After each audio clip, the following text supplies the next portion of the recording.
Hello and welcome to Talkin' Baseball. Jake is on vacation. BBD's on vacation. It's me, Jolly, and Dan. The bad boys of John Boy are here. Let's go.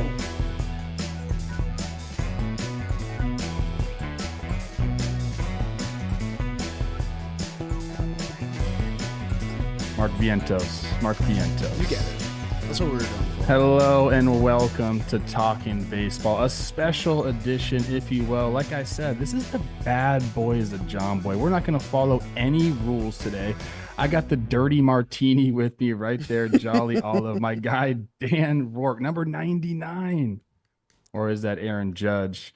This one, as always, is brought to you by SeatGeek. SeatGeek, the best place to get your tickets. Red means bad. Green means good. We also got a code for you, Talkin10. Use it for 10% off. You can go to a concert, to a comedy show, to a play, a Broadway show, whatever you want to do. SeatGeek's got it. Over 70,000 live events every single day.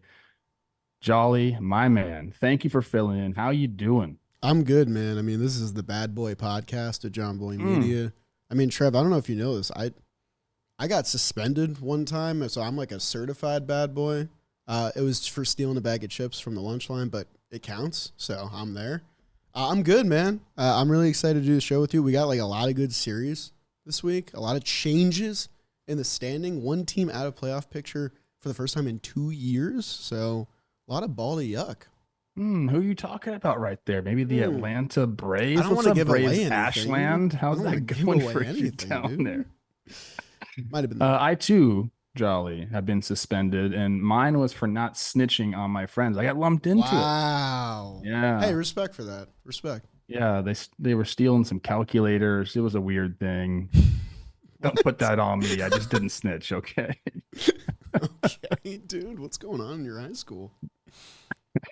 But you're right. Hey, there was a lot of great ball played this week. Some flip-flops in the standings. We're getting down to crunch time right now. It's August 9th. Some would call it the dog days. Other would call it the moving days, where you got to get into position. I think there's some interesting talk about, where the series, the season series lie, because as we know, there's no game 163. The tiebreaker is going to come into effect. So you got the Houston worrying about that with Seattle. I believe the Mets have it on the Braves. Is that true? The Mets have it on a handful of teams, but right now it's a little neck and neck with a lot of those National League teams. It is. So we'll get into all of that. Again, we're going to try to just do it our way, because this is our show today. It's like the Pirates took over the shit, man. You know what I'm saying? And the Pirates did not take over. No, they did not. Their ship. And we're going to get into that.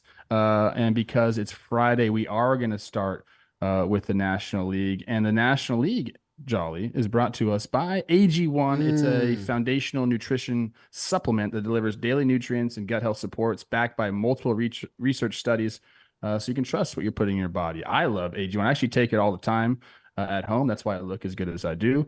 Covering your nutritional basis starts in the gut. I don't know if you knew that, Jolly. I knew that. In a research study, AG1 is shown to double the amount of healthy bacteria in the gut. And these healthy bacteria, they work together. They break down your food, and they're known to alleviate bloating, promote digestive regularity, and aid in digestive comfort. If I had to recommend one product to support your whole body health, is AG1, and that's why we're excited to have them as a partner on here. Try AG1 and get a free 1-year supply of vitamin D3, K2, and 5 free AG1 travel packs with your first purchase at drinkag1.com/baseball. That's drinkag1.com/baseball. You got to check it out. Really, I do use this. So this is actually a cool ad for me to read, Jolly. Vacation Trev, crushing the ads, crushing the recaps too, right? That's what we got coming up. And we are doing that right now. Dan, hit the music, baby. And we are going to start out in my hometown of Los Angeles, where the Phillies came in and took 2 of 3 from the Dodgers. Dodgers won on the first night behind a strong start by Tyler Glasnow. Some offense there. They won that one 5-3. But then it was all Phillies and Kyle Schwarber. My goodness. Clayton Kershaw goes 4 2/3, only gives up 1 run, but Christopher Sanchez matches him as well. Like I said, Schwarber in that game, 2 for 5 with a homer, 2 runs driven in. Edmundo Sosa also with a homer in that game. Game 3 went 9-4 Phillies. Schwarber 4 for 4. Jolly 3 Jimmy Jacks in that one. 7 runs driven in. The Phillies own the Dodgers this year. They take 2 of 3 from our guys. And how about this one? Going out to Atlanta. What happened there against the Brewers? Well, the Brewers swept them, and they did it in convincing fashion. Oh, you act like you're not happy, Jolly. Look at that smile. What did I say? It went 10-0, 8-5, 16-7 as the bats came out to play in Atlanta. Colin Rea continues to do what he does. 7 innings pitched, 0 earned runs in that first game. And Bryce Elder got absolutely shelled. 3 2/3, 7 earned run. After that, again, Milwaukee was just scoring. Jackson Chourio, he's really turned it on. Gary Sanchez, 2 for 5. Joey Ortiz, 3 for 4. Chourio in the last game had 2 homers, 4 runs driven in. We'll talk about William Contreras later on in the show. He had a homer and 3 RBIs in that last game. But what a freaking performance by the Brew Crew down there in Atlanta. And as you mentioned, and we'll get into this a little later, the Braves are now on the outside looking in at the playoffs. What is you doing, baby? And now we'll move to Pittsburgh, and like a couple dads after a long... No, I messed this whole thing up. I was trying to have a pun in this one, but the dads are headed to Miami happy, like on a golf trip or something. There you go. Jolly, because they went and swept Pittsburgh, and this was a hard-fought series. They win the first game 6-0, rain delay galore. Padres take care of business, but then it was a back-and-forth affair. Padres win the second one 9-8. That was an extra innings, and then 7-6 the last one. Randy Vasquez started for the Padres, 5 2/3, 6 hits, 3 earned runs. In the last game. Michael King goes 5 innings pitched, 3 earned runs for them in the second game. This one was a lot of Jackson Merrill. He had 2 homers in that second game. After that, David Peralta, Manny Machado, all the usual suspects for the Padres. But again, this one was back and forth, a hard-fought series by the Pirates. We saw David Bednar blow 2 saves. Pirates, are you guys kind of done now? Is that it for you? I think it might be. Padres sweep. They're looking freaking good. We talk about the Diamondbacks a lot, and the Padres are like, what about us? Speaking about what about us, the Cardinals take 2 of 3 from Tampa Bay. They win the first 2 games before losing the last one. Sonny Gray, 7 innings pitched, 2 earned runs for the Cardinals in game 1. Eric Fetty, 5 innings pitched, 1 earned run for the Cardinals in game 2. Kyle Gibson, 6 innings pitched, 2 earned runs for the Cardinals in game 3, and that's really all you need to know. They were able to pitch, hit just enough, 4-3, 5-2 before losing 6-4 in that last game. Brandon Lau, he's been going off for the Rays. He gets the job done in game 3. He goes 2 for 5 with a homer and 2 runs driven in. Cardinals, what are you doing 2.5 games out of the NL wild card? Are we going to be talking about you? We will see. Moving on, we'll go where the Giants took care of business against the Nationals. How much do we really care about this team right now? Can you do something? I guess this is something. 3 of 4 for the Nationals. They win the first game 4-1, lose the second one 11-5, and then go 7-4 before winning in extra innings in the last game 9-5. Logan Webb goes 5 2/3, 1 earned run. Hayden Birdsong, that's Jake's favorite pitcher in all of baseball, does not have a good start in that second game. 2 innings pitched, 7 earned run. Blake Snell delivers. Kyle Harrison goes 4 2/3, 2 earned runs. Giants take 3 of 4. We'll dive into that one. Maybe a little bit. I got to get this thing going, Joey. I'm always so long on stuff like this. Cubs take 2 of 3 from my Twins. David Festa looks good in game 1, and then the Cubs just pour it on Pablo Lopez, and Joe Ryan comes out hurt. My Twins, you got to make a move here. What are we doing? Pop, I know we're only 3 games out of the Central, but this has not looked great. Go Shota. He's the man. 7 innings pitched, 2 earned runs, and Ian Happ in that last game goes 1 for 5 with the 2 runs driven in as the Cubs take 2 of 3. Your Mets, Jolly, they take 2 of 3 from the Rockies. They, right now, flip-flop over the Atlanta Braves. They lose the first one 6-3. Or winning 5-3, 9-1. We'll talk more about that. And then last series I got to get through right here. Reds take 3 of 4 from the Marlins. Are you guys, do we have to talk about you? I don't think we do. 5 games back in the wild card. 10-3, 8-2 before it was 6-4 Marlins on Wednesday. And then last night, Reds 10-4 in 10. They take 3 of 4. Hunter Green doing his thing as always. And that's what happened in the National League. I don't know how Jake does that. The I really bad don't know how Jake boys. does that. The bad boys of talking baseball do the recap on their own time. The music doesn't dictate Holy, us, all right? was The I way music over? I was thought I can't done. hear the The music. music was way done. Hey, it's all right. Jake makes it look easy, dog. I don't know how he Hey, does you it either. didn't. Dan's supposed to keep playing the music when Yeah, that he happens. left you hung out to dry. Oh, It only goes so long. It just stopped playing. who cares? Who cares? Trev, you know what I care about? The National League standings. Because they're juicy. We need the standings, They're Bob. juicy right now, Pop. It's Friday, so we start in the East. The Philadelphia Phillies, they just took 2 out of 3 from the Dodgers, 69 and 46 after a little bit of a lull. Still got that 600 winning percentage. In second place, the New York Mets, 61 and 54, a half game ahead of the Braves at 60 and 54. The Nats falling out of it, 52 and 64, and then the Marlins, 30 games under 500 in last place. Still in first place in the National League Central, Milwaukee Brewers, 7 games ahead of the Cardinals. So the Cardinals not really searching for that division anymore. It's becoming a wild card chase. The Pirates fall even further, 56 and 58, 2 games under 500, 9 games back. The Cubs lurking 57 and 60, and the Reds kind of still in the mix too. They're 56 and 59. All 4 of those teams are within 5 games of the wild card, so they're all still kind of in it. The Dodgers, they still have their NL West lead, 66 and 49, only a 2.5 game lead over the red hot San Diego Padres, who just don't know how to lose, 64 and 52, the top wildcard team.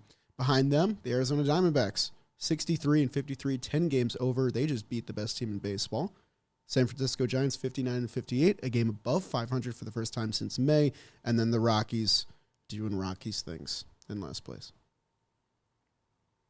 Fantastic NL standings. Fantastic right there. I guess we got to start with Dodgers Phillies is at the top of the sheet. We are a cron pod. That's how we do things. Dodgers, I believe, went 1-5 against the Phillies this year. They got swept in Philadelphia. They win the first game of this series. I was actually in attendance for it, Jolly. Saw Tyler Glasnow look absolutely nasty. He had a bunch of Ks that game. But then after that, it was just Kyle Schwarber and the boys banging on the Dodgers a little bit. And I think the Phillies needed that. The Phillies needed to go out and win that series. But the Dodgers need to, I guess, wake up. I don't even know if that's the correct term because, as they're losing, yeah, you can understand that's part of the season, but they're doing it at the worst time possible because not only are the Padres absolutely surging, but the Diamondbacks are looking like one of the better teams in baseball as well. So as you mentioned, 2.5 games back for the Padres, 3.5 games back for Arizona. And is it just, I guess we're looking at this Dodgers team they're pretty banged up right now, but they just don't look like that juggernaut team that kind of everyone always expects them to be. Yeah, I mean, this might be unfair to say, but I feel like every year for the past few years, the Dodgers, or at least from an outside fan perspective, outside fans feel like they sleepwalk through the regular season because they're so talented and they just mow down opposing teams and get their 100 wins and get their postseason ticket. But when you're as banged up as they are and when you're getting less than 5 innings from your starters pretty much routinely, it's really hard to win ball games no matter how much talent you have on your roster. And when you're missing as many guys as they are, it gets even tougher. Now, that's not an excuse for them at all because this was, 2 really good teams playing each other. The Phillies were scuffling. I'm actually this is an impressive series win for the Phillies, a good response to adversity, in my opinion. They just dropped a set to the Mariners, who have been losing to everybody. They got swept by the Yankees and then lost 2 out of 3 to Cleveland. So this was like a stretch of these are the teams you're seeing in October potentially, and the Phillies were losing to all of them. So to go out there and beat the team that they've been matched up with to play in the NLCS, I think was big for them. Kyle Schwarber quietly having an amazing year, by the way. He's not this 190 batting average guy anymore. He's a complete hitter, drawing more walks, still hitting homers. He's been, I think, their best hitter, especially with this Bryce Harper slump, and he got to shine with that 3-homer game. We had some stuff go on. First of all, Dodgers lost another guy in Brusdar Graterol, who was making his season debut, or I believe it was his season debut, and comes out with a nasty hamstring strain. He's going to be done for them. So that's just another person on the IL. I mean, every team deals with this, Charlie, throughout the season. You can say some of the, like the Braves who we're about to talk about, they obviously had their two, franchise guys go down for them.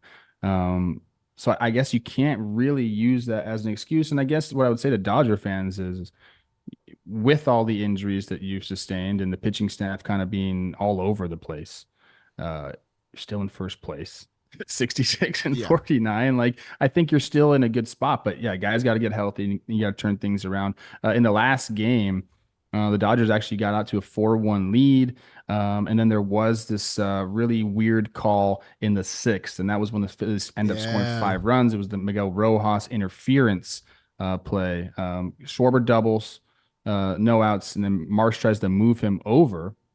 And Kike, no, excuse me, Enrique Hernandez. Wait, what is going on right now? It was Miguel Rojas trying to put the tag down at third, and then I think he was running to the bag. Miggy Rojas runs to the base, tries to field the ball, to catch the ball, ends up, getting his foot just barely in the way. Bohm, I said this on Baseball Today. Bohm's momentum never really stops, and you have to be able to try to catch the ball. But Hunter Wentelstedt ends up calling him safe, interference, and then the Phillies are able to kind of pour on after that. I know they're trying to call this more often this year. That's kind of like what's been going on around baseball. At second base, you can't block the base whatsoever on steal attempts. So it's really made it interesting for shortstops and second basemen around the base there. But this one to me was like, he's moving, he's going into trying to catch the ball. I didn't love the call. I thought it was kind of like a lack of feel really there, but that's Hunter. And I mean, this is all, I feel like the rule it was made for second base and maybe should just live there. Like, I feel like I've only really seen it on stolen base attempts, and sometimes when it's called, it's valid. I don't know how necessary the rule was, and if it's effective in preventing injuries anyway. But that was a spot where, I don't know, it's not clear cut, so it's really hard to make that call because it's such a definitive call. And replay doesn't help him look any better. So just a tough spot there. Dodgers got to get going. Let's move to the team we talked about, like the Dodgers dealing with some injuries, the Braves. Yeah. It ain't going so good right now, Pop. They get swept by the Brewers, and this one wasn't particularly close at all. The Brewers came out, and this is exactly what the Brewers do, right? They lose Christian Yelich, obviously they traded Corbin Burns before the year. They haven't had Devin Williams until recently, and everyone thought they were going to be just kind of a ho-hum team, but here they are sitting in first place. 7-game division lead, which is only second to Philly over your Mets in all of baseball. So they are firmly entrenched in first place in that division, and they're just kind of they just get the contributions that they need to get, Charlie. This was something, I think this actually, more than anything, kind of showed where the Braves have kind of been vulnerable this year. Bryce Elder gets knocked around. Charlie Morton goes 2 2/3, 8 earned runs against them, so they open up there. Even they got an early lead on Chris Sale. The Brew Crew, they're something else, man. They just continue to get the job done. Yeah, I don't want to discredit the Brewers because they banged around and things are really coming together for them. Especially with Jackson Chourio producing now. At, what is he, 20 years old? He's already a good big leaguer, which is insane. On the Braves side of things, they kind of had a quiet deadline. The one guy they got was Soler. He hasn't been great so far for them. But the name game is the pitching. When they're as shorthanded as they are, and even a guy like Chris Sale has been terrific, gets knocked around, they have virtually no chance to win. Lopez just went on the IL. Fried, of course, went back. The Braves are scuffling, man. I want to bring up this because I don't want to make excuses for them, but I do think this is a valid claim. David O'Brien, who covers the Braves for The Athletic, made a good point, and so he got a little guff for it, but I think it's valid. When you think of the Braves of years past, you think of solid defense, you think of them banging around the ball and doing enough on the pitching side. This is their first year in a while without Ron Washington in the dugout, Eric Young Sr. on the base paths, Chipper Jones in the dugout giving advice. All 3 of those coaches are now gone. And I don't think this dramatic shift in their production on both sides of the ball happens if they have that staff together. So I think not only are they battling these injuries to Acuna and Strider and everyone else in between, but it's not the same personnel. And I think these guys have been a little affected by it because it's a long season, man. I feel like players tend to rely on coaches more often than people tend to think. But in a series like this, where it's 10-0, 16-7, like when it rains, it pours, man. And the Brewers just took full advantage of a team that didn't have a lot of momentum. They had a chance to beat Miami and get a series win and get momentum, and they lost the last 2 to split. Now it's 5 losses in a row. It's just an avalanche, and they're out of the playoffs. I think about this when you're talking about just the feel of the Braves. It's been a little ho-hum all year long. Yeah. And some of that's from, disappointing early on in the season performances by Riley, by Olsen. But when you have Spencer Strider's like a spark plug, right? When he's on the mound, like it's energy. Like from the fucking get-go, that guy just provides the energy. Ronald Acuna Jr., you can say the exact same thing about. So you're missing, your vocal leader, I would say, on the pitching staff, and then your energy offensively as well. I mean, yeah, like those, when you're in a clubhouse throughout a season, you need to have, something like that, some kind of spark like that. And that's kind of what it seems like to me when I'm, listening to Braves fans in the comments. They always talk about it. It just seemed like I would try to talk the Braves up and say, hey man, like this is a team like the Houston Astros. You're just going to give them credit until they show you they're actually not going to do it. And all the Braves comments would be, Braves fans comments would be, you don't know, this team just doesn't look right. Like this is not our year, all these things. And you got to think that's got to be a big part of it as well. Just the energy. You talked about the coaching staff, but having those two guys out is kind of detrimental for like the vibes. Yeah, I mean, I think it's an energy-based thing, and like the complete opposite of that is the Milwaukee Brewers, who lost their star, Christian Yelich. They're not sure if they're going to get him back after he returned to MVP form. It was one of my favorite stories of the baseball season, Yelich coming back and like being the guy that he was. And instead they're trucking on, man. Like they're doing it without the big household names. Like Joey Ortiz has still been fantastic. He's been fantastic the entire year. Bryce Terang, his offensive numbers have slowed down, but he's still an important piece for them. Dude, their pitching staff is full of, I mean, the one guy is Freddie Peralta, and I'd say he's been their third best starter. Like the Brewers are disgusting, man. They just find a way every year, getting 6 shutout innings out of Colin Ray against the Braves. Like that makes no sense to me, except if you attach that to the Milwaukee Brewers. There's actually 7 shutty for Ray. But also, like Tobias Myers, he's like I don't even know where he came from. I actually had to go back and look at his transaction sheet. It's all over the place. Yeah, how did he get there? I'm curious. They got him for free. Of course they did. From the White Sox. No, he got traded from Tim Beckham early on in his career. Whoa, that's a name. He's been kind of all over the place, but here he finds a home in Milwaukee. They're able to, kind of utilize his strengths, and here he is. Also mentioning about the Brewers, Jackson Churio, you mentioned how good he's been. He's got a 930 OPS over his last 50 games. How old is he? So like that was supposed to be the thing. The Jacksons were supposed to be the thing, right? 20 years old, Trev. That's disgusting. He's 20 years old. And I was talking to Yelly about him before the year because I had heard his name. He's like, dude, I don't really know much about this guy. I've seen him, but everyone I've talked to says like he's the best player they've ever seen. I mean, now obviously that's a little bit of hyperbole, but when you can put up 930 through 50 games and you're 20 years old, like this guy's going to be a stud. So now we got Jackson Holiday. He's feeling himself. Churio's feeling himself. And I got Jackson Merrill, who I guess that's a great segue into our next series. Jackson Merrill he's been the guy all season long. Is he going to win NL Rookie of the Year? If Paul who is it? Gets Sheen, Shota, and him? Yeah, I think it's probably Skeens until it isn't. But Merrill's been really, I mean, it's a good race. It's a very good race. I shouldn't say that. Because he's been like, that changes the entire trajectory of the Padres season. They went into, remember the beginning of the season where they were like, we don't have an outfielder on our roster. And then their outfield has been the best in baseball this entire season. That's without insane. Fernando Tatis. Without Fernando Tatis. It's crazy. And they just swept the Pirates. Just swept the Pirates. And that's the thing that I think I even forget about that a lot is how as good as they have been, just wait until they bring in one of the most electric players in baseball back into the lineup. Manny Machado continues to do. I'm doing the Twin series against them, so I'll get to see him up close and personal. I'm very excited for that. As you mentioned, they go into Pittsburgh, and this is a hard fought series. The first game, a bunch of rain, so Dylan Cease only goes 1 inning pitch. There was like a flood on the warning track. They win that one 6-0. And then after that, just some incredible games, man. Trev, can I pause you for a second? Incredible games, back and forth. Do you know who had 4 hits in that first game? Jackson Merrill. Your guy, Donnie Barrels, who's a Padre. Solano. Yeah. He's been nuts, just like quietly nuts for them. They're such a complete team right now, dude.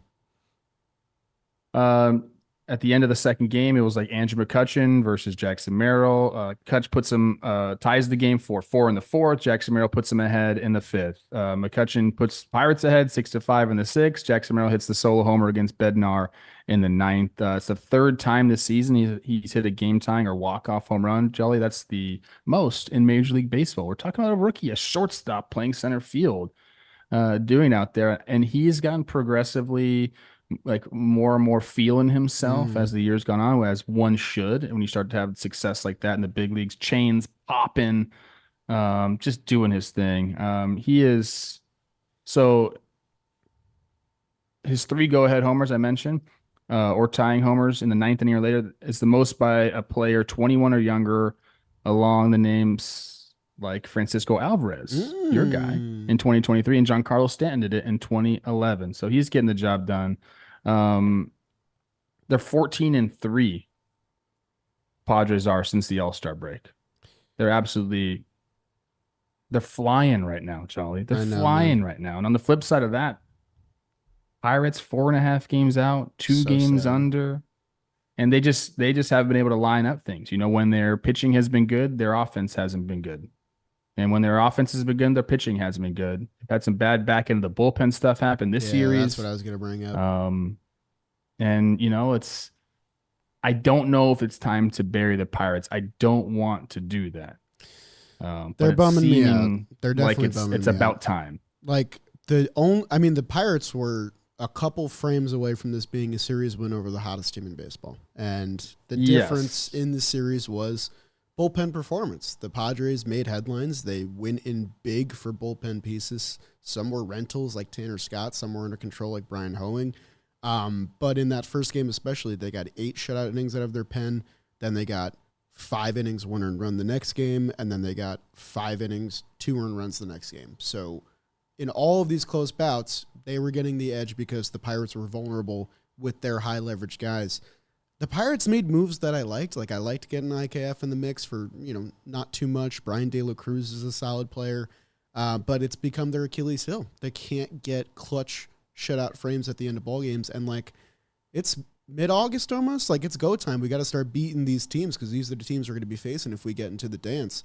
So part of me is like, the Met fan of me is like, okay, cool. One less NL wildcard team to worry about if they keep losing. The baseball fan in me heard how loud PNC Park got booing umpires for bad calls and then cheering when they got strike calls. And it makes me sad, man, because that fan base is ready. They're ready to go. They want to watch a winning team. They got a glimpse of it, and they got an okay deadline. And now this feels like the usual part in the season where the wheels fall off for the Pirates, and it doesn't get easier. They have road series against the Dodgers, road series against the Padres again. That's their next 6 games. So, like, this might be the end right here. It might be the end. Which there was some sucks. silly stuff going on. Robert Suarez had to come out of the game because Mike Schilt was trying to protect Machado because his bench was empty, so it counted as a mound visit. So second one of the inning, you got to get out of there. That's some weird umpire stuff. Weird baseball stuff, bro. Really does this happen in any other sport? Just silly stuff like that. I mean, the 2-run ground out from Higgy to take the lead in that last game, that was some weird baseball stuff.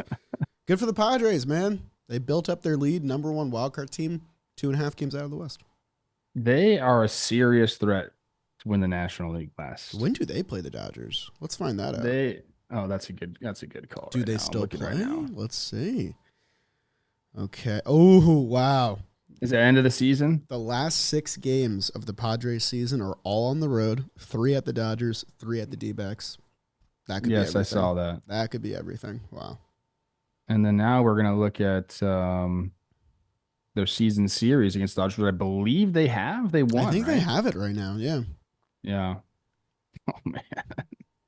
I mean, Let's you see. guys have been talking Against the Padres like the Dodgers whole this year. season, you know? Against the Dodgers this year, they're 7-3. Yeah, so they took it. Oh, I don't know. I don't I, I know. I personally look. I'm from Los Angeles. One of my good friends just got traded over to the Dodgers. I don't really root for the Dodgers. I don't Mm, care.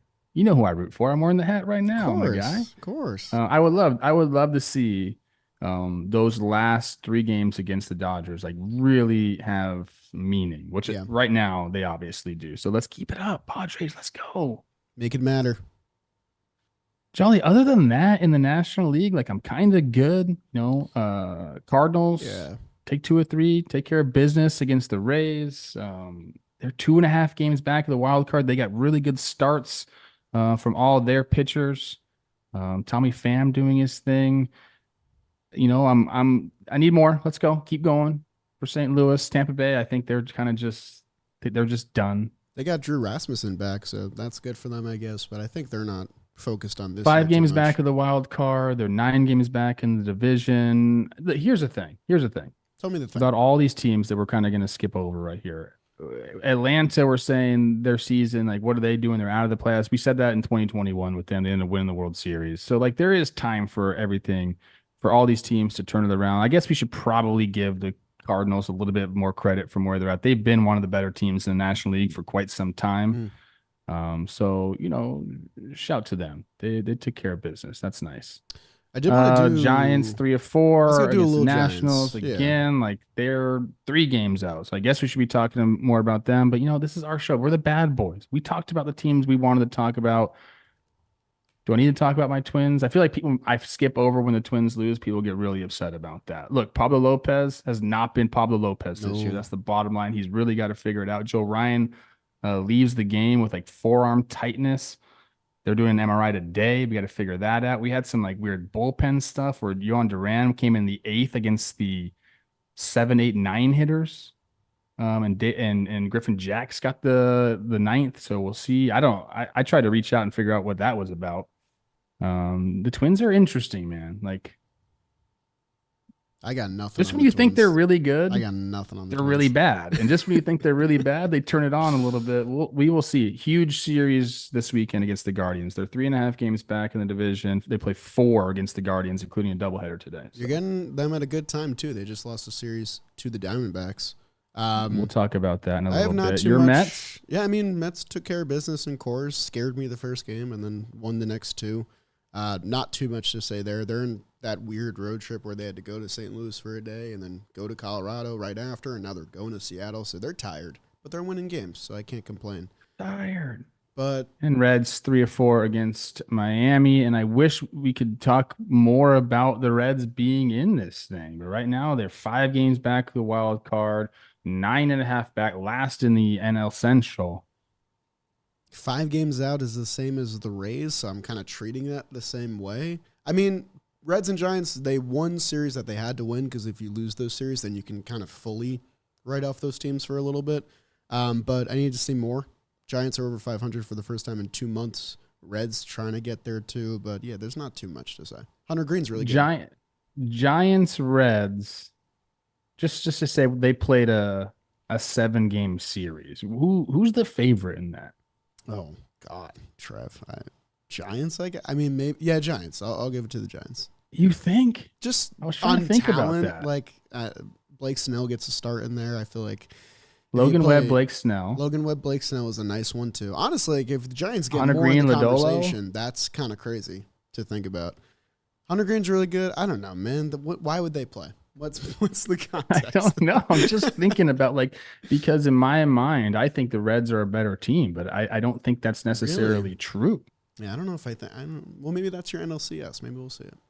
Maybe they climb all the way. Okay, we got to get off of this. We got to get off of this, crazy. Poppy. We are going to move now quickly to the American League in this American League recrap. Bad boys of freaking John Boy. This American League recap is brought to you by T-Mobile, America's largest 5G network. Jolly, for guys like us, so to keep track of everything going on in the baseball world. Being on the go can be very stressful. You're talking about me being here in Cabo, you doing your thing, following the Mets everywhere. You're in Colorado. You weren't there, but you could have been in Colorado, and T-Mobile would have hooked you up. So Crazy. luckily with T-Mobile, we have the best 5G coverage in the game. So we can watch the games, check stats, everything in between, even when we're on the move, like right now. So it gives us a much needed peace of mind. I don't need to be stressed out on my vacation, Jolly. I'm trying to chill out a little bit, but I still work, unlike Jake. Whether you're following the play-by-play or listening to the podcast like this one, it's better with T-Mobile, America's largest 5G network. So this summer, when you want to follow your team on the go, you need T-Mobile. Go check it out at tmobile.com/coverage and stay connected to your team, home or away.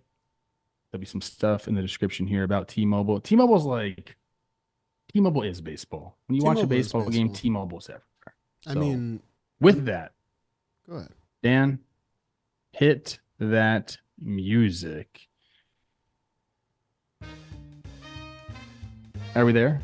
There it is. Okay. And we're going to start out with Chris Rose's Guardians getting absolutely swept by the D-backs. And yes, I'm reading this one excited because my Twins are coming up, even though they're kind of mid. It's okay. The Twins are coming. The Guardians are falling.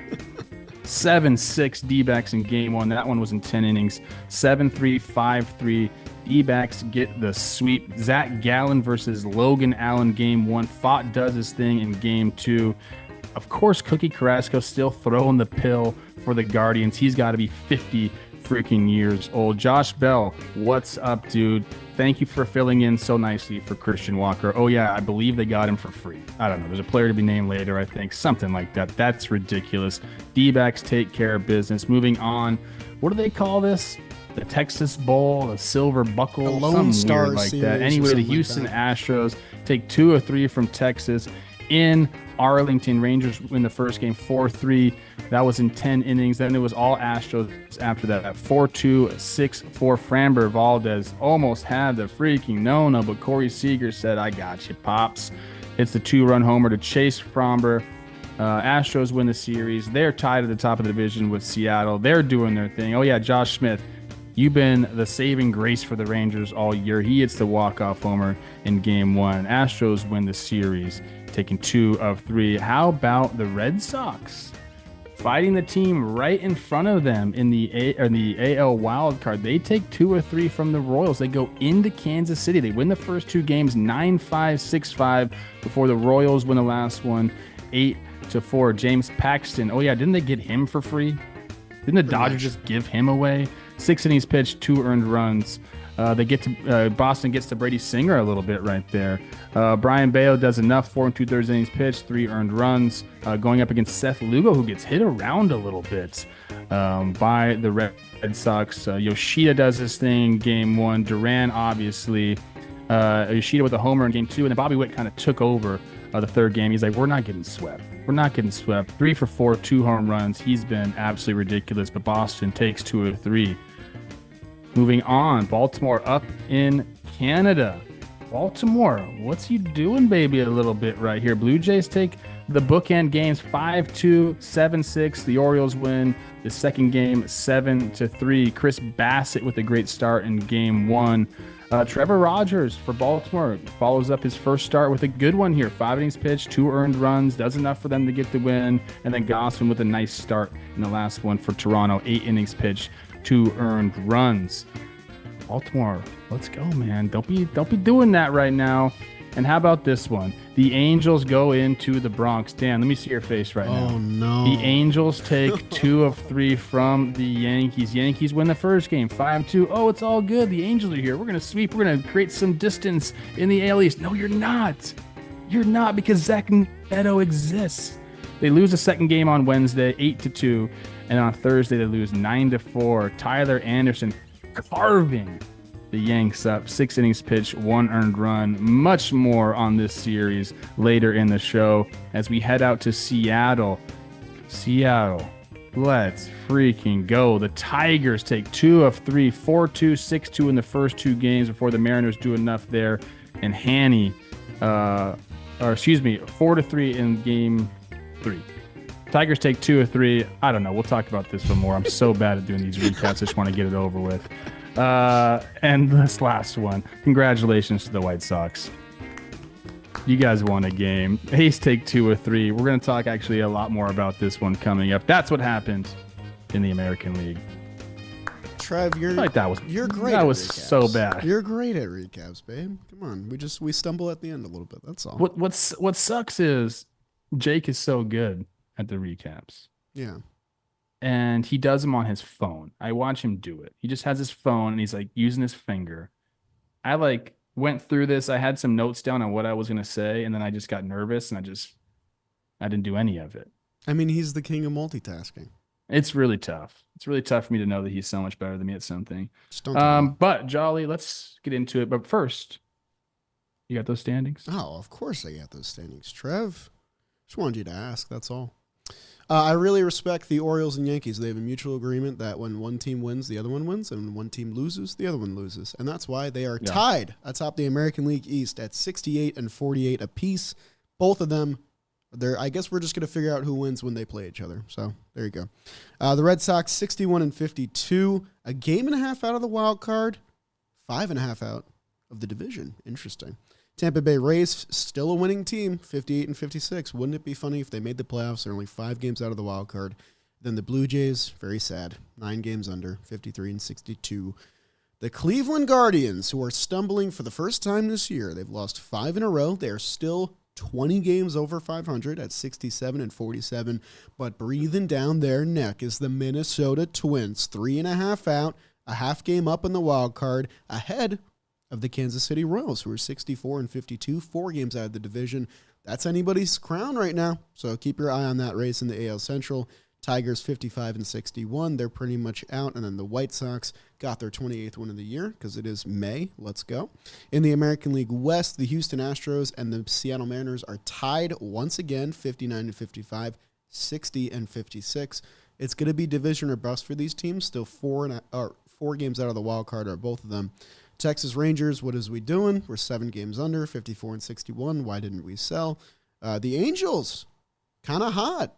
The past 2 series, taking down both New York teams. Okay, 51 and 64.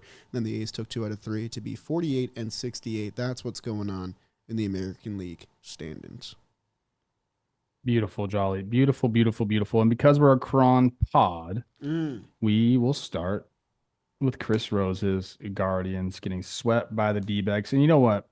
As much as I want to pounce on the Guardians and say, hey, man, like you guys, the cracks are finally showing up. You know, the starting pitching has been putting a lot of strain on your bullpen all season long, and it's finally going to be there. The offense, whatever. It's the D-backs, man. This is one of the hottest teams in all of baseball. So it takes a little bit of the sting off, I guess, although Guardians fans will say, what are you talking about? This one hurts a lot. Trev. Both these teams, man. Yes. I got a question for you. I know this is the American League side of the ball, but I'm going to cheat a little bit. Season ends today. Twins didn't make the playoffs. Tough. Whatever. American League MVP, probably Dan's guy, Aaron Judge. Sure. NL MVP right now. Season ends today. Who do you hand the award to? I still think it's Shohei. Mm-hmm.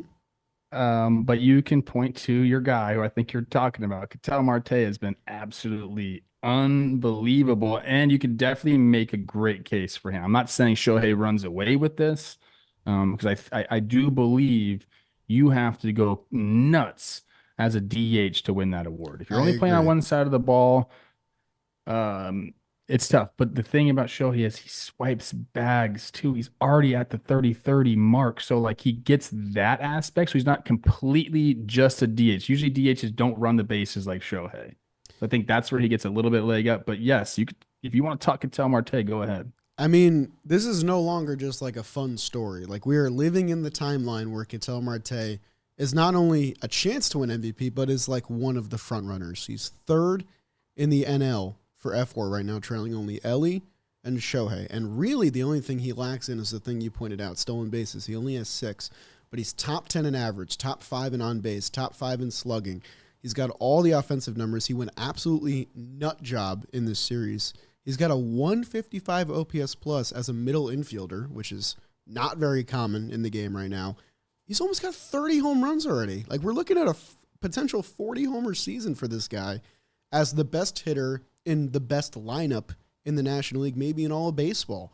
So Ketel Marte, when you talk about the Arizona Diamondbacks ripping off this hot streak to not only match the Padres and keep pace with them, but also contend for the division as well, he's a massive part of that, and I think that should not be understated. So I wanted to make sure we gave him his flowers because Ketel Marte has been an absolute monster this season. It really is like a 1A, 1B situation. For B WAR, 5'9", Marte, 5'9", Ohtani. So they're neck and neck there. Ohtani has him on all the offensive stats. He's got him in batting average. He's got him in on base. He's got him on slugging. Let's see him play second base, menace, dude. Let's and he see him steals play second bases. So base. like, I tell people, like, whenever Shohei comes to your city, you have to go watch this guy because he's just different than everybody else. I firmly believe that. But like, we don't need to talk about Ohtani right now. Everyone knows how good he is. Again, he's already at 30-30 pop. He's incredible. But I love watching Ketel Marte play baseball. Like, I mean, Ketel has 6. He's absolutely electric. He has 6 hits this month, and 5 of them are home runs. You don't put Lindor up in that discussion as well? He's slowed down a little bit. Just ask you this: we had Elly De La Cruz as our shortstop for the NL in our latest All JM team. We had him over Lindor. It was a close call, but we ended up going with him. Yeah, I agree. Where are you with at that. on that? I agree with that. I mean, Lindor was ascending, and then he had a bit of a rough couple weeks there. He's still, I think, shortstop number 2. But Ellie's, you can't ignore those offensive numbers. And he's been as good as Ohtani in terms of WAR. So, like, that's the pick. But again, 2 months to play. A lot can happen. Love that, man. Go, Ellie, go. And Corbin Carroll's been hot. He's been doing his thing. We're getting some pitchers back for the D-backs. Again, I guess to kind of talk about the Guardians a little bit, this has been what they've been worried about all season long. The offense is, runners in scoring position. They're banging it. They got a couple guys in Naylor and Ramirez you can really, really count on. Other than that, it's like, hey, who's going to step up and do it?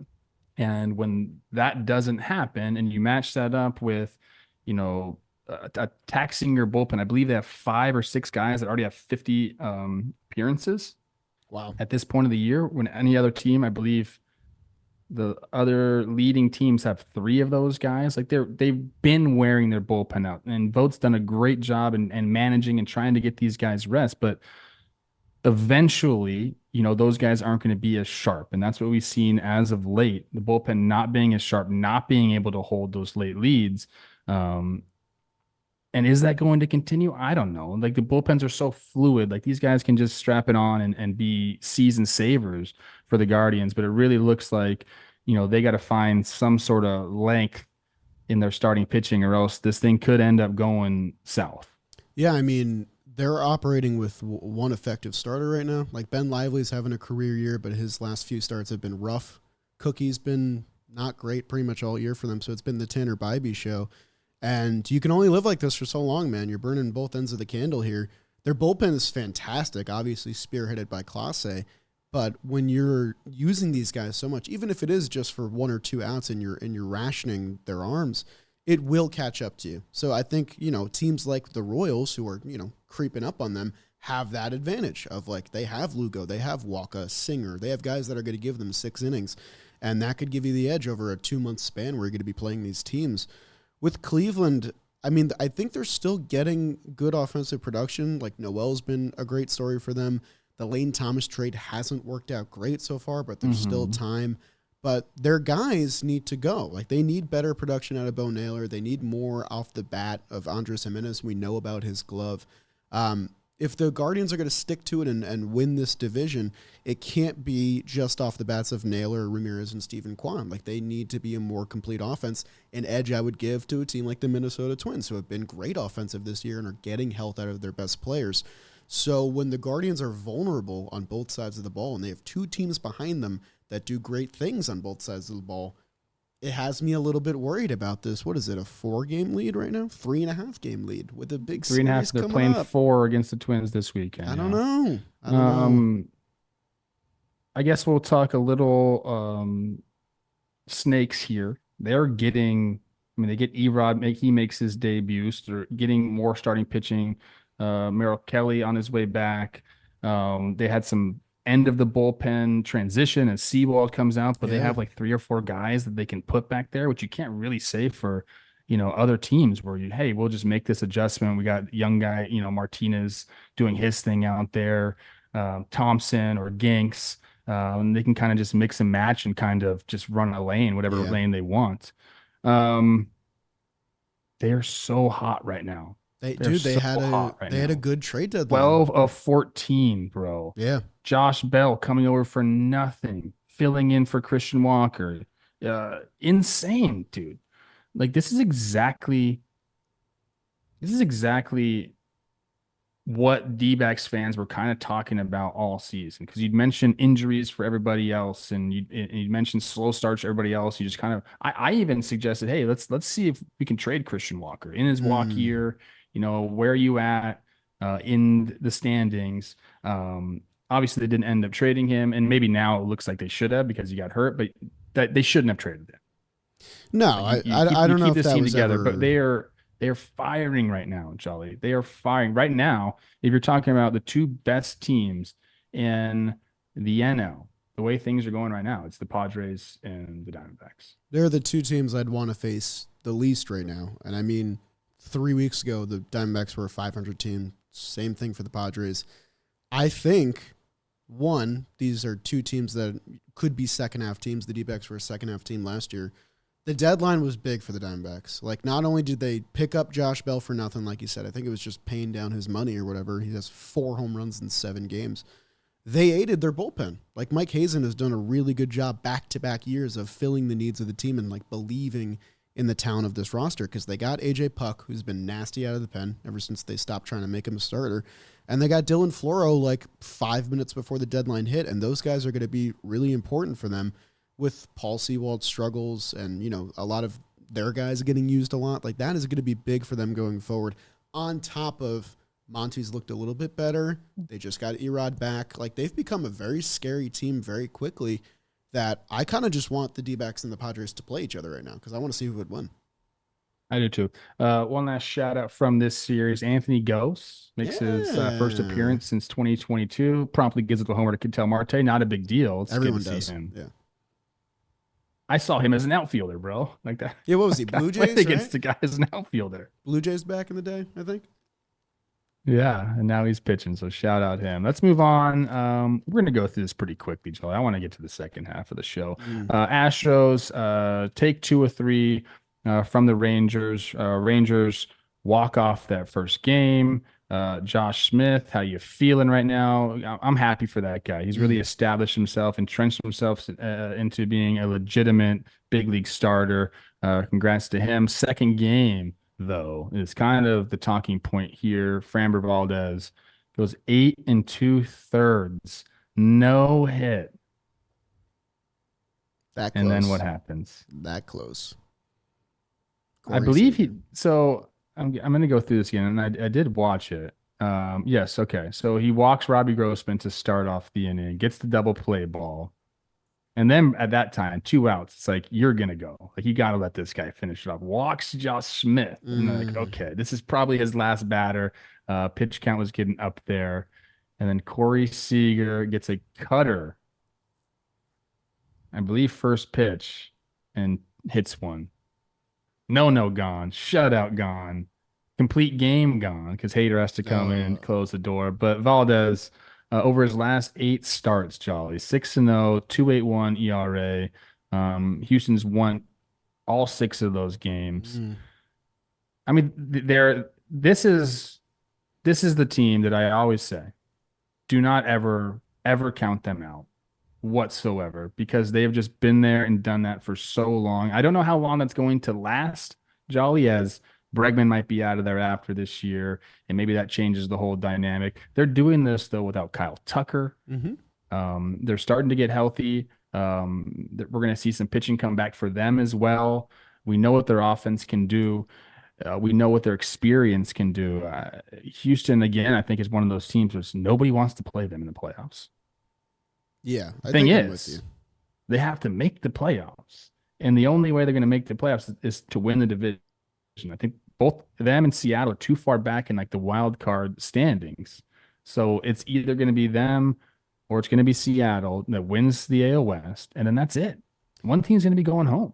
Yeah, I mean, we clowned the Central for years. You guys call them AL mid. This is the true AL mid this year. The AL West has been kind of lackluster. I mean, you have the World Series winner and the two best teams from the AL last year in this division, and the best team is 4 games over 500 right now. The Astros, like, I kind of have nothing because I'm kind of just waiting for them to like really go, but we've kind of been waiting all season for that. I do want to shout out Yusei Kikuchi, who got he was the unfortunate brunt of like a lot of people saying that he wasn't worth the trade and all that. He's been great since he came over. 11 innings, 19 strikeouts to 6 walks and 2 wins for the Astros. So that trade looks good so far. Something that they needed too. They needed a starting pitcher. And yeah, man, it's just going to be who can win the big series going forward. I mean, the Astros have Red Sox, Rays, Red Sox again, Orioles, Phillies, Royals, so it doesn't get like easier for them at all. They got to start beating the good teams, and it's a good start here by beating the Rangers. Why didn't the Rangers sell, man? Why didn't they just sell? They had so many sellable pieces. I respect it because you win the World Series last year. Like, let's give you're not so far out of it. Let's give the fans, let's not just stop playing competitive baseball. I wanted Nathan Eovaldi for the Twins, but of course, I was talking to Derek Falvey, Twins GM, and he's like, dude, they're not selling. Like, they want to buy. So, okay. So I respect that. As far as the Astros, Seattle, there's a 3-game set, second to last series of the year. Seattle just needs to win one of those games to have the tiebreaker. Interesting. Yes. Yeah, I believe they're, I don't know what the numbers are. Texas and Seattle play a little bit more too. I was just looking at Texas' schedule. You know what actually did them in? They 4-game swept the White Sox to get back to 500, and I think that was what right before the break to buy. And then ever since, they have lost. They've lost 9 of 11 games. So the White Sox. Oh wait, did they lose? I think they won those games, and then I think they lost 3 before the break, didn't they? Yeah, they 4 games swept the White Sox, then they got 3 games swept by the Blue Jays, and then lost 2 or 3 of the Cardinals, but they bought anyway. Against Houston right now, the Mariners have the season series 6-4 with 3 games left. So all they have to do is win one of those next 3 games, and they will have the tiebreaker. That would be awesome if it came down to that. Let's keep going. Let's keep these high and tight. Boston goes in, takes 2 or 3 on the team right in front of them in the AL wild card. Mentioned James Paxton doing his thing. This is another team, Jolly, in the Red Sox that feels like they've been underappreciated all season long, and for a while it was all about the starting pitching, and we talked about how much of a surprise that was and what Andrew Bailey brought to the organization. But then lately it's been about their offense, which has been banging the ball around. They win the first 2 games, like I said before. Bobby Witt unleashes and Vinny does his thing in that last game, but this is another team, Joe, I don't think anybody wants to face. Like all these juggernaut teams that we talk about, the top of the standings, I think they're more vulnerable now than ever. And all these teams kind of creeping up behind feel like they got, the wind in their sails at the correct time of the year. Trev, here's what I'll say. When you're having a successful season, 2 things need to happen. 1, you need to win games that you shouldn't win. I feel like that Padres-Pirates series, those were 2 games they could have lost, and they won them anyway. That's when you know you're having a good season. Yeah.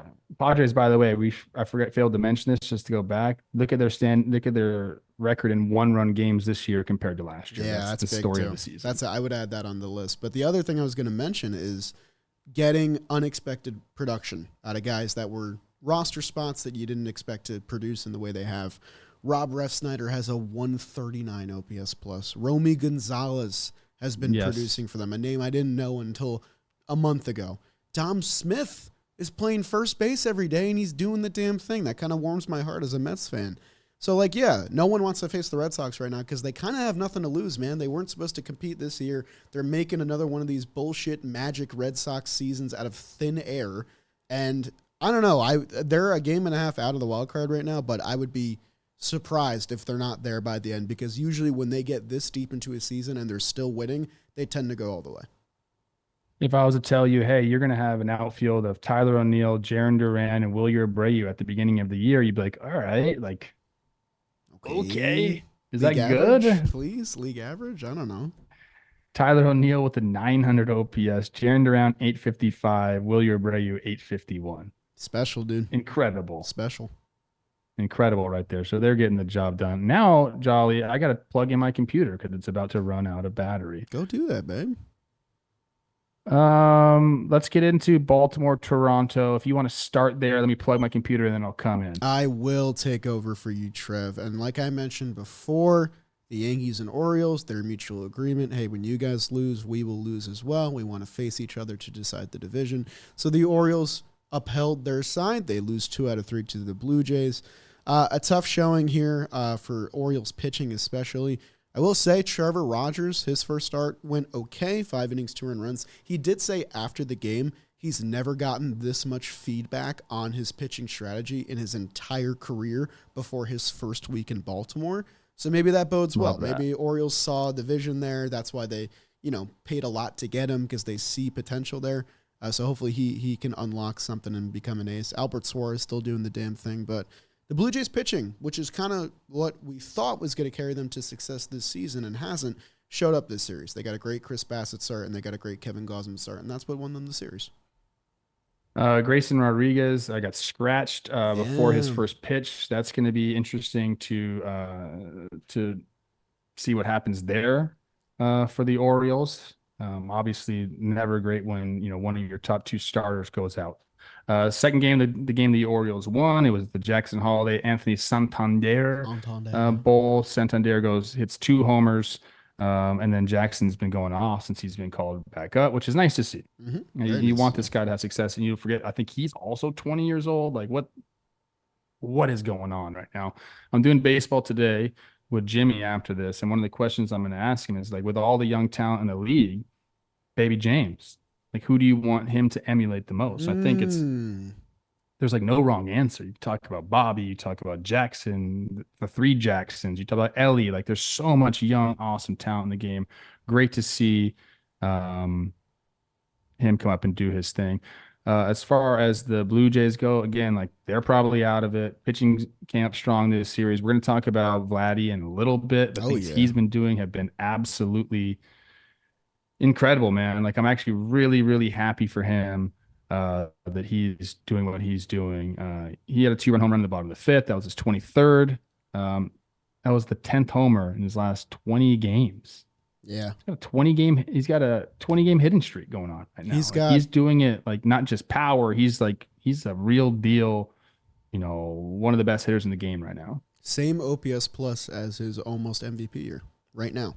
So he's matching that production. Oh, here's some stats. I'll just read these off for Vladdy. The 5th player and first time since 1937 to record 35 plus hits, 10 plus doubles, 10 plus homers, 10 plus walks over a 20-game span in Major League Baseball's modern era. The reason I wanted to read the stat, the names that are along with him: Babe Ruth, Rogers Hornsby, Lou Gehrig, Joe DiMaggio, and Vladimir Guerrero Jr. Holy crazy. Shit. That's I know it's crazy. butter knifed a little bit. Oh, that is the most butter knife I've ever seen. But dude, a butter knife's a butter knife, dude. Like, you gotta just enjoy it. Okay, here's another one. Since 1901, only 8 Major League Baseball players have hit at least 500 with at least 10 homers over a 20-game span. That's not that butter knife. That's not as much. But when your stat is like 2 sentences long, it's a butter knife. You're right. Yeah. 500 with at least 10 homers over a 20-game span. So that just means you got freaking red hot. Rogers Hornsby, Jimmy Fox, Lou Gehrig, Frank Thomas, Larry Walker, Richard Hidalgo, not in my book. Whoa. Chipper Jones, and Vladdy Guerrero Jr. That's nuts. You know what else is nuts? Real quick. Second in the American League for home runs right now. Anthony Santander. Oh, he's crushing. Contract. People got really mad that we left him off our AL All JM team. But AL outfield's tough, dude. It's stacked. Yeah. So we went Judge and Soto. And then Duran. Like, how do you not put in Duran? Yeah, that's what I would have done. It's no offense to Santander. No. It's just these guys are playing it. And he's going to get a bag this offseason from the Washington Nationals. There you go. Who knows where he's going to go? Dan, if you want to hop on right now, you got a mic in front of you. Angels take 2 or 3, and what happened? Let's go. Well, I mean, first of all, the conditions, it was a slop fest. It was raining cats and dogs. No way. It was. It really was. No I'll give that to you. It was. Conditions. But listen, I'm a big fan of keeping my peace as far as I'm concerned. August 8th did not happen because, as you guys mentioned, the Orioles lost 2, so it all cancels out. That's true. And really just the rotation. Nestor and Stroman have been, taking a dump lately. But we don't even need them. Worst case scenario, our playoff rotation is Cole, Heel, Rodon, and then Clark Schmidt's coming back in a couple weeks. So we're chilling, yo. We're all right. I knew you were going to say we're chilling, yo. I knew that was coming out at some point. If I was to say to you, Jolly, doubleheaders, what percentage of doubleheaders end in a split? Because I always say it's very hard to sweep a doubleheader. Usually you're going to split. Do you know the percentage, though? I would say off the hip, probably like 80% and a split. More? I believe since 2000, someone went back and tracked doubleheaders, and it's about 50-50. Like, straight up. Really? Yes. I don't believe that at all. Dude, it's a Reddit thread. Because I looked it up because I always say, man, it's so hard to sweep a doubleheader. I'll try and find And so I went and Googled percentage of doubleheaders that get swept, and there's a Reddit thread that I believe since 2000. Wow, I just found it. Since 2000, exactly 50% have doubleheaders have resulted in a split. That was 4 months ago, so it probably hasn't changed that much. That's nuts. What? So I feel like all of baseball has just been throwing out fake news about doubleheaders. They're going to get split and they're going to get swept. That's nuts. 50-50. That's pretty nuts, man. You know who else is nuts? Zach Neto. He's nuts. Don't say more Zach Neto later on in the show, Pop. What did I say? Don't step on that. But yeah, go Angels, man. Like that for them. They're hot. Handshake agreement, Yankees, Orioles. That's awesome. Yep. Excuse me. Let's move on. Detroit, they take 2 or 3 from Seattle. Seattle, a little bit of what is you doing, baby? You gotta you can't be losing games right now. This is crunch time. Almost got swept. You got to take the series from Detroit, even though Detroit's been playing good and you had to face Skubal. I get it. Even Montero for them. Yeah, quietly for Detroit. really good. He's got good stuff, man. He's got really good stuff. So I want to jump on the Tigers bandwagon for the next couple of years, but they just don't have enough. They got a few good players offensively. They got some really good starting pitching, obviously, with Skubal. But they just don't have enough. I don't know where they're going, Jolly. Yankees Rangers postponed tonight, so another doubleheader tomorrow. Really? Could be a split, could be a sweep. Who knows? 50-50. We don't know. No one knows. No one. What's going on up there in New York? My gosh, it's a bunch of storms and sunny down just here. having a party together. I think that's what's going on. I'm looking at the series right now. Seattle got good starting pitching, 6 innings pitched, 3 earned runs from Castillo in the first game. Isn't this just every George Seattle Kirby series though? It's just good starting pitching and then they don't hit. Yeah, yes, they scored 8 runs total in this series. They probably should have got swept too. I don't know if you saw the way they walked off the last game. Yes, Mitch Haniger walked him off. It was not. Yes. Most walk-offs in Seattle's history, Mitch Haniger. Good for him. I like Mitch Haniger. Yeah. I always get him. So I think it's Mitch Haniger. Mitch Haniger, him and I were Instagram IG guys, and he's a big rock climber that does some crazy stuff in the off season where he's got to have the strongest hands in all of baseball. Real rock climbing or indoor? I think indoor mostly to train, but he's got those little rock things where you put your fingers in. He's doing pull-ups with his fingertips. It's nuts, dude. You ever try to do that at a gym? I promise I'm not going to. That's never gonna happen. Sorry, Mitch. What does Dan Rourke do in the gym? He's always doing a caloric deficit. That's what he does to cut it up. Can I tell you that? Hang on, before we go on. Dan Rourke had the opportunity to meet and chat with Aaron Boone the other day and didn't go because he had to go to the gym. And part of me respected it. Part of me was like, what is he doing? So I just had to get that out there.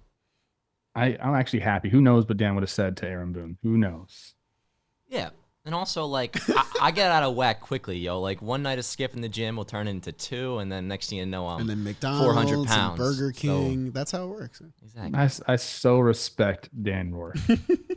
Dan, Jolly, Dan and I, we've been working together since day one. That's right.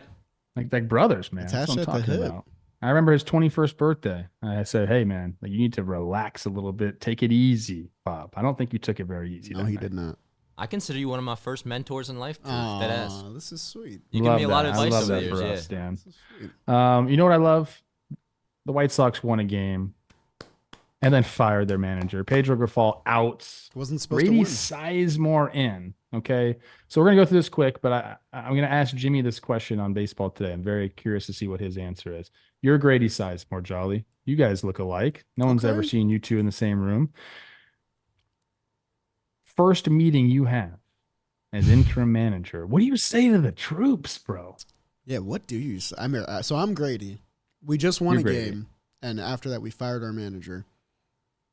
I guess I'm gonna play like the player's role, kind of like, hey, I'm not Pedro. I was in your shoes one day. I've been on bad teams, maybe not this bad, but I don't mention that.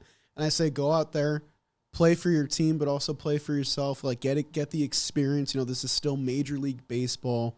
We're still playing a game. Soak up every ounce you can out of this because you're out of the spotlight now. You won a game. The streak is over. Let's go out there. Let's play baseball that we're proud of for the last 2 months. Because, what do you say, dude? How do you win this clubhouse? How do you get them to play? And then do you expect a cheer and then it's just crickets? No, and you're like, oh, I shoot, expect what's going crickets, on and there? then everyone goes back to their locker, and they're like, did you fucking hear that guy? If I was Grady Sizemore, I would talk about so he is famous within the baseball world. And I'm gonna mess this girl's name up. He was in like Kingston, Virginia, playing minor league ball in the at the time, the Indians farm system. Mhm. And an actress that was from that city was like their home, that's she's from there. So she's like at the local bar. Okay. And Grady Sizemore ended up with her that night. And it was like a legendary story. I think it was Jamie King. Where is this Is that going? a person? Is that a person? Jamie King? This sounds like a dream Yeah. you had, dog. I heard about that story. So maybe that's what I would start Okay. with is, hey guys, I'm Grady Sizemore. Here's my baseball card. And you guys all know the story about me in the minor leagues. I don't know what you do. It's a true story. Well, now I want to find out And who it was. Is that a person? Did I just name a real person? I think you made up a person, but the story might be real. I'm going to have to find out who it is. Then I'll come Dang. back on Talking Baseball and let you guys know for sure. But it's a legendary story. But I do think what Grady brings to that team is kind of what you talked about. Like, hey, man, like, I've been here. Yeah. Like to be able to relate to players like that. And he's still like, a younger dude. And I just think that is something that he can use to his advantage when you're trying to fire the guys up and say, hey, look, we got 7 weeks of baseball left. And you either play like crap the rest of the season or you make a name for yourself and you establish yourself at the big league level because you can do that in 7 weeks. If you go off the last 7 weeks, guess what? When you come to spring training next year, that's what people are going to remember. It's going to be a fresh season next year. We're not going to worry about losing 150 games. We're going to remember how you played these last 7 weeks. That's just how it goes. So I'm excited to see what he brings. I will say about Grady, like last year, his story's great because he wasn't in the game after, retiring. He was an intern with the Diamondbacks last year, getting paid $15 an hour. And now he's the manager of a major league team a year later. I don't know if it's Jamie King, although it is a real person, just so you know. I can't find it, so I don't know. I think you might have made that up. I didn't make it up, and I'm pretty sure this is right. I'm pretty sure this is bad her. boys spread misinformation, right? That's what we This do. is not misinformation. It's maybe it's folklore at freaking worst, Jolly, but this is like a story that every baseball player knows. If you guys know it, leave a comment down below. And also Love like the that. video. And with that, Jolly, it brings us to the second half of the show where we start with standout Standout performances. performance. I'll let you lead this one off. Okay. So I'm just highlighting one dude because I always have to make You sure have this isn't my you have show. the guy highlighted already. I know, but I gotta scroll the end of the sheet. That's I know who I'm highlighting. Me, Trev. you, Grady Sizemore go out. But I'm pivoting. What happens? I'm pivoting right now. What happens? Grady fires us up, and then we have a great night. My standout performer, James Wood. He did it all for the Nationals. Yeah, I switched it up. I keep you on your toes. That's right.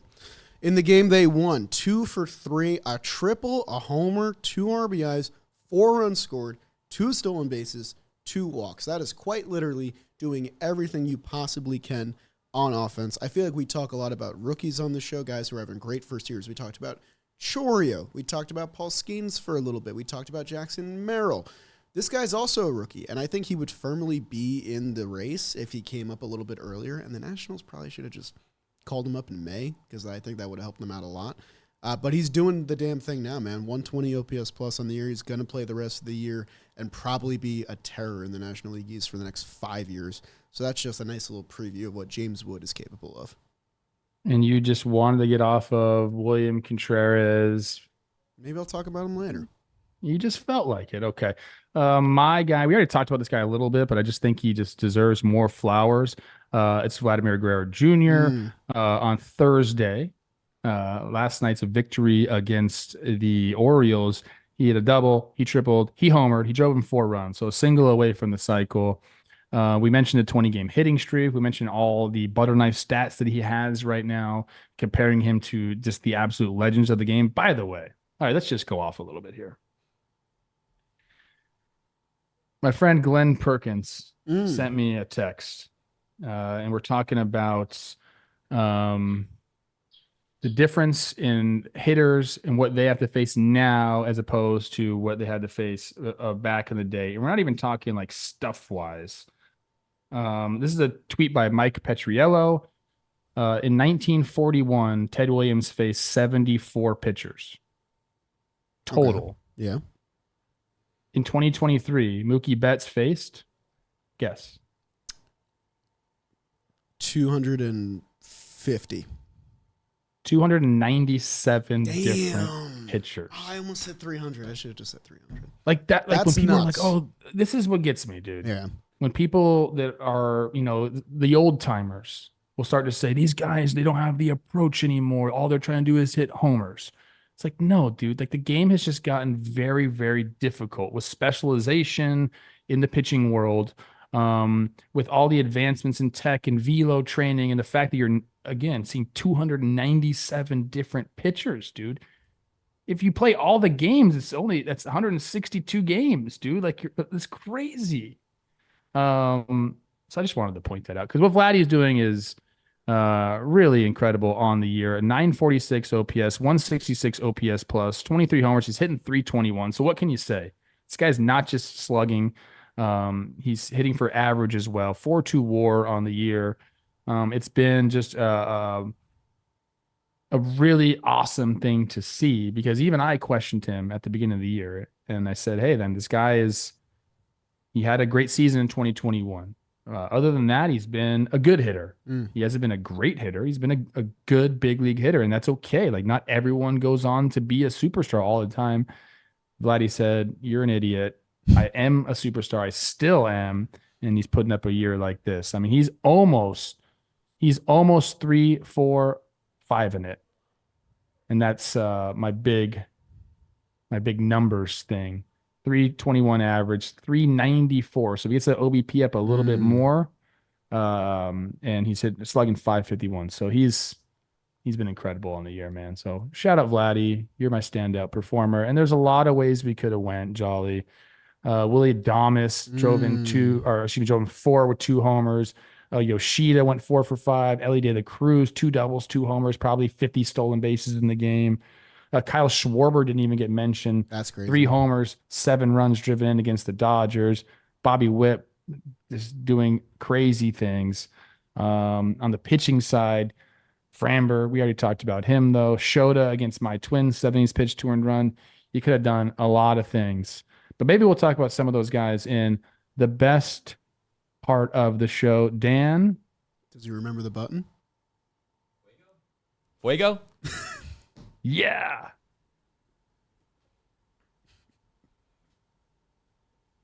Are we there? I'm on fire, baby. Like Waco. We got half of it. Nice. Dirt nasty, Oh. fuego. That means I'm on fire, baby. Like Waco. Dan, you nailed it. Seamless transition. All the names you'd expect on Enfuego this week. Ellie De La Cruz is the first one I'm going to read. He went 11 for 19, 4 doubles, 5 RBIs, 7 runs scored, only 2 stolen bases. Fraud. A 1.724 OPS in the 4-game series against Miami. You mentioned Willie Adames has been doing the damn thing. 6 for 13, 3 home runs in the series at Truist against the Braves. His 20th home run of the season, which is pretty nuts for him. He's one of only 2 shortstops with 20-plus home run seasons in 5 straight full seasons. Him and Francisco Lindor. How about that? Zach Neto, 7 for 13 in his series against the New York Yankees. 2 homers, 9 RBIs. You might hear a little bit more about him in a bit. This past week, Michael Conforto had some trade rumors and said he's still a San Francisco Giant, and he's still raking. 11 for 26, 2 homers, 9 RBIs, 6 runs scored, and 4 walks for him. How about this? Maybe not impressive as the other guys. Andrew Benintendi makes the list. That's nice to see because everyone was clowning that contract. He's been good for the White Sox the past week. 7 for 22, 3 homers, 4 runs scored, a walk, and an OPS above 1,100. The past 2 weeks, Jake Berger's been doing it for the Marlins. 15 hits, 7 home runs the past 2 weeks for Jake Berger. Holy moly, why is he still in Miami? And then Sean Manaea, my guy, 14 innings pitched over his last 2 starts. 2-0 in that span, 8 hits, no earned runs allowed, 1 walk, 21 strikeouts for the kid. But none of those guys are the Corona and Fuego player of this ep, Trev. You know who is? It's your Who is guy. it, Jolly? It's your guy, Matt Chapman. That's my pick. Yes. 17 for 47, 5 doubles, 5 homers, 11 RBIs, 11 runs scored over the past 2 weeks. He has the second highest WAR in the National League since the start of the second half. And the Giants are above 500. A big reason for that is Matt Chapman, who has an opt-out at the end of the year and could finally get the big boy contract that he deserves at this point. So shout out to Matt Chapman. You've been terrific playing plat glove defense at third base. As always, he is our Corona and Fuego player. Phenomenal stuff, Jolly. And I will say this. I saw Sean Manaea throw in person. Woo! I faced Sean Manaea. I've been Sean Manaea's teammate. Right now is the best he's ever looked in the big leagues. You know what it was? SNY talked about it a little bit. Apparently, when the Braves came to Citi Field and Chris Sale dominated the Mets, Manaea just was watching him the entire time and said, I want to take that. You did? On our broadcast, I said, this guy is looking like Chris Sale. There you go. You were dead on. That's what he's trying to mimic. The way he was flipping up the slider first pitch, backdooring it, and then working the inside part after that, he's been... He looks like a different guy. Another opt-out guy, too. He could get a big boy deal. He could end up being the guy that will dominate a playoff game. And we'll be like, holy shit. You heard it here first on Talking Baseball. 2 Mets fans, you and I. How about that? Padres fans really don't like Sean Manaea. Great job on Fuego. So we leave this beautiful segment to go to the worst segment of the show, and that is the IL. And the IL, unfortunately, is brought to you by Mando. Because we need to have a little bit of uplift before we get into the IL. I like that. Summer's here, Jal. We're in the dead heat of it. It's hot out. I'm down in Cabo. It's sticky down here, but you don't want to be all nasty and smelly, right? You want to smell good for your peeps, whoever you're around, whether it's in the office. I know there's been some hygiene stuff at our office in the past, but as soon as Mando came on, that's all been fixed. They have a whole body deodorant. It'll be your best friend this summer. It's clinically proven to control odor for 72 hours. That's insane. How many days is that? 3? That's 3 days. It is. And it's safe for the whole body. If you want to put on your pits, go for it. Your package, go for it. Your feet and everywhere in between. It stops the odor before it starts. It's available in 4 different cologne quality scents. Do you want to hear them, Jolly? Of course I do. Bourbon leather, if you're a man's man. Mount Fuji, if you're an outdoorsman. Pro sport, if you're an athlete like me and Dan. Or Clover Woods, if you're a guy that likes to take trail hikes and running like Jolly. Olive. Mando starter pack is perfect for new customers. It comes with a solid stick deodorant, a cream tube deodorant, 2 free products of your choice, like a mini body wash or deodorant wipes, and free shipping. And luckily for everyone out there, I have a discount code to help you get hooked on your favorite smelling whole body package deodorant on the market. New customers get $5 off that starter pack with our exclusive code. That equates to over 40% off of your starter pack. Use code TALKIN, TALKIN, no G, at shopmando.com. That's shopmando.com. Get rid of that BO with Mando. Nicely done, Trev. And the IL. Yeah, go ahead. Guys that were placed on the IL, Ronaldo Lopez on Monday, 8-5. He has been out for a while. They officially placed him on. That's another sad Brave story right there. Blake Trinan of the Dodgers goes on. Gabriel Moreno could be big. Yeah. See how that goes in Arizona. I mentioned Brusdar Graterol on Wednesday with the hamstring strain goes out. Tyler O'Neill went out for the Red Sox. Grayson Rodriguez. Oh, my goodness. Dick Lovelady. Come on. Last night. Relief pitcher for the Tampa Bay Rays gets put on the IL. And then obviously my guy Joe Ryan, we're praying for the best. They say it's not serious, but we're going to find out what's going on there. But some better news, guys that came off the IL. Well, Brusdar came off the IL, then went back on it. Tough. Dominic Leone, Anthony Rendon is back. Tyler Malley's back. Erod, we mentioned him for the Diamondbacks. He's back. Michael Grove. Dodgers need some more starting or more relief pitchers. They need some help back there. He's back. Chris Martin for the Red Sox is back. Mason Miller returned. How about that? Miguel Rojas came back off and had a great play that got his manager ejected. And then Dominic Canzone of Seattle all came back from the IL. So with that and the IL done, Jolly, let's bring the people to the weekend with what? With awards. Oh, awards. Well, you just said so. I'll play the sound. Awards.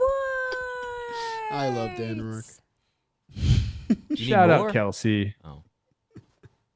We're talking Blitzball. We have a little group chat, me here and Chris Rose. We're talking Blitzball, which is coming. We're traveling out in September. Can't wait for that. I need Big tournament for you. I need something, bro. Big tournament. I need something. You or me? Dealer's choice. I'll go first. You've been yapping for a little bit. I want to give you a little breather. Mine's pretty simple. I teased it a little bit before. Mine is the No Hard Feelings Award. Trev, I'm a player's guy. I don't like to badmouth performance because I'm not a major leaguer and never even came close. It's been a tough year for Sean Murphy of the Braves amidst all the other things that have been tough for them. He has an 83 OPS plus. He's got 6 home runs and 157 plate appearances. He's been hurt. Last year, he was really great, tailed off at the end, and ever since, it kind of just hasn't been going awesome for him. Everyone thought at the time when he came to Atlanta that Atlanta had somehow taken a strength and made it even stronger by getting him in this deal. And everyone was like, the Braves did it again. Unbelievable. The one guy they had to part ways with that hurt them was William Contreras. He had a great year for them as kind of a catcher and left field a little bit, DH mostly, like he was mixing in time. 20 home runs for them in 97 games in 2022. Since he's gone till Milwaukee, he's been the same guy. And this past week, he came back to Atlanta and he said, hey guys, no hard feelings. I know the Braves did what they had to do, but I'm still me, and I'm still one of the best hitters in baseball, maybe the best catcher in baseball. So with that, I'm just going to casually, go 7 for 15 in the Braves series, hit a home run, 7 RBIs, a 1,000 slug, an OPS above 1,500 against his former team. And my new first place team is also going to sweep your team. So that's the No Hard Feelings Award. I'm sure William Contreras was sad when he got moved, but you got to believe that him being on the Brewers and being their most important player right now with Yelich out has him feeling a lot better about where he's at. Yeah, I mean, to move teams, it's interesting. You know, when you get traded, you definitely, when you play against your old team, there's a little bit of added juice. I bet at the beginning he probably thought, "Hey, man, I'm like leaving an organization that's pretty dang good. Like, where am I going?" Right. And then quickly you get to Milwaukee and understand kind of what they're all about. And right now they look great. And yes, to be able to do that against your former team, my first time ever doing that, Jolly. I think I've told this story before, but I played against the Twins. I was in Oakland the following year after they took me off the roster. I signed a free agent deal with Oakland, came back to Target Field. They played a video montage for me on the board. Wow. You know, not a standing ovation. A couple people clapped in the stands. Whatever, it's fine. They like me more now. And I had a chance at the end of, I don't know if it was the first game or the second game, but I was facing Brandon Kinsler, like bases loaded, that we were down like 2 runs or something like that. I was like, I'm about to hit a fucking go ahead double here or something. I ended up grounding into a double play to end the game. And I was so sad. I just found it. Bases loaded, nobody out, and you guys only scored 1. It's tough. I was so sad, Jolly, because they were celebrating. I had to like take the long walk back from first base while they were like going through the handshake line, and all my teammates are there kind of like happy to see me, but also they understand how sad I am. It was a very strange moment for me. You picked it up. And me and after Brandon that Kinsler series, didn't though. really get along that well, so it was like that also added to it. Yeah. Salt. Tough, dude. Tough. Just tough. What about you, Trev? Great award, Jolly. Thanks, man. Great award. I will go, and my award is the "Hey, what about me" award. And this happens throughout life, Jolly. If you really want to break it down, there can only be, 1 or 2 guys that are at the top of things. Sure. If you're not one of those 2 guys, you're kind of constantly, looking up, and you're trying to prove yourself day in and day out. And you're seeing these guys get all the awards and all the accolades. And I remember, when I was a high school baseball player, my first couple of years, I thought I was pretty good, but there was guys in front of me, and I wanted to be one of those guys, but people were getting talked about, and it wasn't me. And it just kind of really makes you strive for greatness. I think if you're a younger brother, you really understand that as well. Like the older sibling, kind of like they get the spotlight, and they always beat you in everything. And it turns you into something. That's what it did for me. I had an older brother who was really good at baseball, and he was like massive for his age. So he was like dominating. And I was a small kid. I was like always a small kid until I got into high school. So I was constantly trying to keep up. And like, it was just all about him. We'd play wiffle ball. He'd beat me every game, like never let me win. Love my brother more than anything. And I'm happy he didn't. But I never won until I did. You know what I mean? Yeah. I never won until I did. And then it was over. We have this group of shortstops in the game right now. Young, fun, incredibly electric shortstops in the game right now. Let's just name, I don't know, the top 5 off your head. Bobby Witt Jr., Gunner, Ellie De La Cruz, Gunner, Francisco Lindor this year having an incredible year. You're going to continue to name incredible shortstops, and one shortstop you're probably not going to mention. Is Dan saying Volpe? Is that what he's saying? I believe he's sure. saying Volpe. That's actually a and great argument for my award. Wow. A what about me award? You talk about Anthony Volpe. Okay. Bat leadoff for the Yanks. Great. The one guy you're probably not going to mention when you talk about like elite shortstops is Zach Neto. And maybe you should start talking about Zach Neto.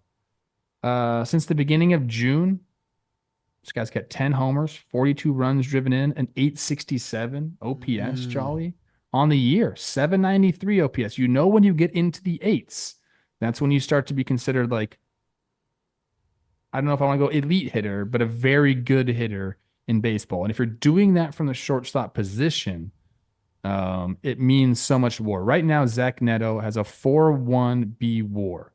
Defensive runs, really likes this guy. I believe he's got 9 defensive runs saved. The outs above average is not bullish on him. He's -3 outs above average. So you decide what stat you want to use. As Foolish Bailey always says, whatever one fits your narrative. That's right. Right now, I'm going to go with defensive runs saved because that fits my narrative. I've watched this guy play. I've seen him pick it at shortstop. He might have the, a bad error every once in a while or make a bad decision every once in a while, but this guy can get to the ball. He's got the hands to do it. He's only 23 years old. Joel, do you know how many games this guy spent in the minor leagues? What's the Angels? So I'm going to say 20. 48 games he played, and it makes me sick when I hear it. You know how long I spent in the minor league? 6 years. Damn. I think I ended up having more at-bats in the minor leagues than I did have in the major leagues, and I had a lot of at-bats in the major leagues. It makes me sick to think about that. But 48 games, they brought him up because he could be an impact player, and he's doing that.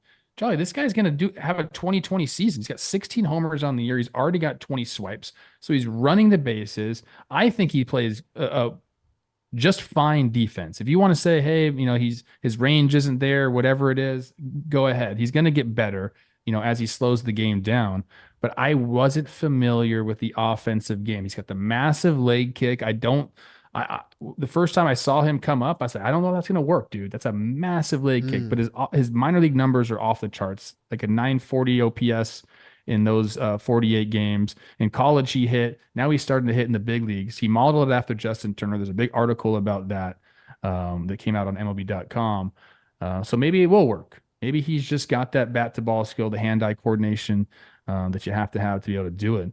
But if this guy ends up with 20 homers, like maybe 80 runs driven in, 20 stolen bases, playing defense the way he's at shortstop, we're going to have to start talking about him in the top 5 or 6 shortstops in all of baseball. And I don't think anybody's doing that right now.